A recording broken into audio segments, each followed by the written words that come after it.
Happy post-Carnaval, my little angels. I hope you all had a fun, long weekend away from the murgas of the world, because as we all know, everybody hates murgas.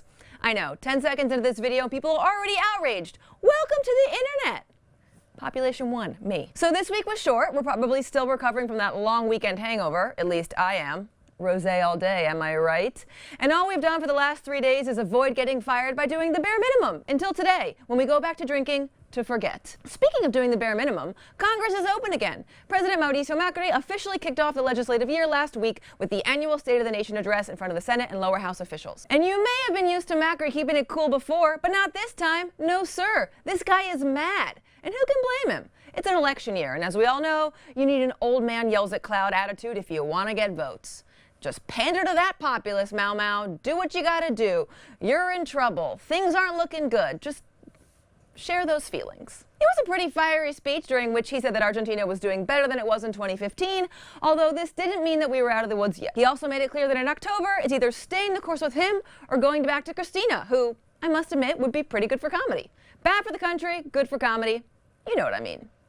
Are we really at that point in our lives where we just are doing it for the memes? Because I think we're maybe about 2 centimeters away, which, let's be honest, we kind of deserve. Among other things, the president said he was giving the Universal Child Allowance a 46% increase this year, and said that even though last year was pretty bad, the horrible drought, capital flight, and the notebook scandal were really to blame. Okay, whatever works for you, Mau Mau. Just go with it. I don't even know anymore. No one knows. That's why we are where we are. Surprise! The president left for San Martín de los Andes after his speech, where he intended to spend the weekend, but his trip was cut short after his father Franco passed away at the age of 88. Macri said he appreciated everyone's message of support and asked them to respect his privacy, as he was hoping for an intimate day with his family.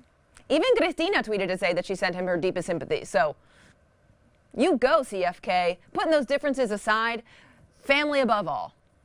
Point for you. In other news that will depress us a little bit, students were supposed to go back to class this week, but teachers remain on strike as they demand that their salaries be compensated for 2018's loss of purchasing power. Next time you hear there's an international flat earther convention in Argentina supported by the city hosting the event, remember this. Seriously, flat earthers are actually a thing now. They even have like a sign, like a handshake, which is just this, which is kind of like how tall you have to be to ride a ride at the amusement park, so it's quite confusing. Now that you've gone back to remembering why we drink to forget, let's move on to events. My favorite part of the video, because that means the wine is shortly coming after. If you're into EDM, like Adrian, and taking your shirt off and dancing naked in the crowd, also like Adrian, then don't miss Hernán Cataño this Saturday at the Campo Argentino de Polo. The show is called Sunset's Trip.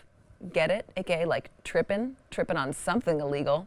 And it's defined as a ritual where the mise-en-scène and the music transform into a cultural movement that proposes a new variety in the world of entertainment, a new way of living electronic music. If you have no idea what that means, don't look at me. I literally just copied and pasted that from their Facebook page, so okay. So, see you there, Saturday, 4 p.m., Hernán Cataño, EDM, fun stuff, probably shirtless Adrian, because God knows his Instagram stories have to have a quota of topless nudity, or they don't exist. And if that's not your thing, then dogs probably are. I don't know how that correlates, but let's just go with it, okay? On Sunday, 3 p.m., head over to the 32nd Galgos Felices meeting at Torrego and Figura Alcorta. All these sweet little rescue galgs are looking for a forever home, and this is your chance to adopt one. So come on over before I show up and take all of them with me, which I would totally do because I have a dog hoarding problem. I'm actually not a dog hoarder, but I would be if I could, and I would just let them all sleep in my bed, and I love those little galgs and their long little legs and their noses, and they're just so perfect. I love them. That's all for today, folks. Don't drink too much this weekend. You're still recovering from last weekend and your liver is not what it used to be. So take it easy, but if you don't, call me.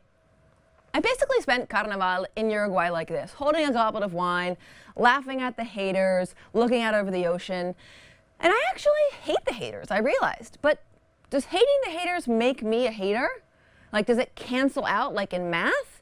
Or is it just exponential haterdom? Does that make sense? Is this thing on? Are we filming? Sorry about it.